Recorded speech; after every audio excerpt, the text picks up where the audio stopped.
Assalamualaikum warahmatullahi wabarakatuh. Kami dari kelompok SDN 54 akan mewawancari salah satu guru yang ada di SDN 54 Banda Aceh. Terima kasih. Selamat menyaksikan. Baik, sekarang kami bersama salah satu guru di SD 54 Banda Aceh yang bernama Ibu Rahma Fitra Ulfa. Terima kasih atas waktunya. Kami ingin mempertanyakan beberapa pertanyaan kepada Ibu. Nah, pertanyaan pertama, Ibu kan merancang pembelajaran nih. Apa saja pertimbangan Ibu dalam merancang pembelajaran dan asesmen? Oke, baiklah. Saya akan mencoba menjawab. Adapun pertimbangan saya sebagai guru untuk merancang pembelajaran itu adalah melihat bagaimana kondisi anak-anak. Nah, di situ saya akan melihat bagaimana latar belakangnya, keadaan anak-anak tersebut, supaya kita bisa menyusun pembelajaran itu sesuai dengan anak-anak dan pembelajaran yang efektif dan efisien dengan melihat bagaimana kondisi dan karakteristik anak-anak tersebut. Baik, selanjutnya, apakah Ibu melakukan asesmen awal atau diagnostik non-kognitif sebelum merancang pembelajaran? Ya, tentunya saya selalu membuat asesmen awal atau diagnosis tersebut supaya apa? Supaya saya itu bisa melihat atau meninjau bagaimana perkembangan anak-anak tersebut sebelum dan sesudah saya memberikan pembelajaran. Apakah mereka itu juga sudah mempunyai pemahaman awal ataupun konsep awal sebelum pembelajaran tersebut dimulai. Jadi itu sangat perlu dan sangat penting dilakukan sejak awal. Setelah merancang asesmen diagnostik, bagaimana cara Ibu melakukan atau merancang pembelajaran dengan memperhatikan karakteristik siswa yang berbeda-beda?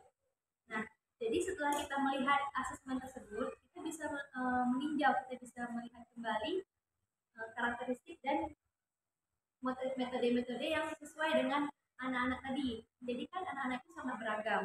Ada yang model seperti ini, ada yang model audio, ada yang model visual. Nah, jadi kita harus bisa mengkombinasikan dan menyesuaikan sesuai dengan kemampuan dan karakteristik anak tersebut. Jadi itu yang saya terima.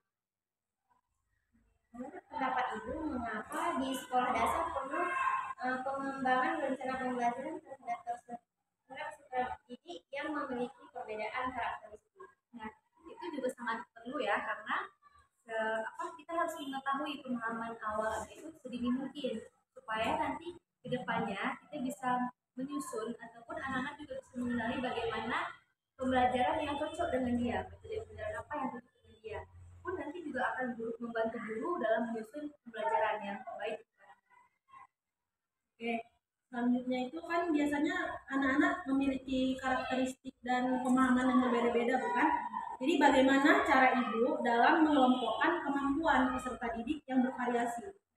Itu saya dapatkan setelah diagnosis tadi, setelah asesmen tadi. Nah, setelah asesmen tersebut kita meninjau, kita melihat ternyata ada perbedaan dari anak tersebut, ya kan?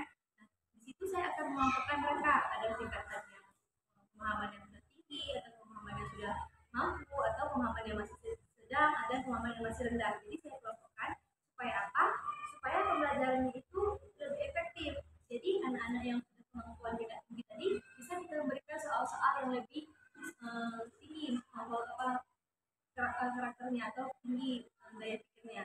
Sedangkan pemahaman yang sedang, pemahaman yang rendah saya sesuaikan dengan kemampuan mereka.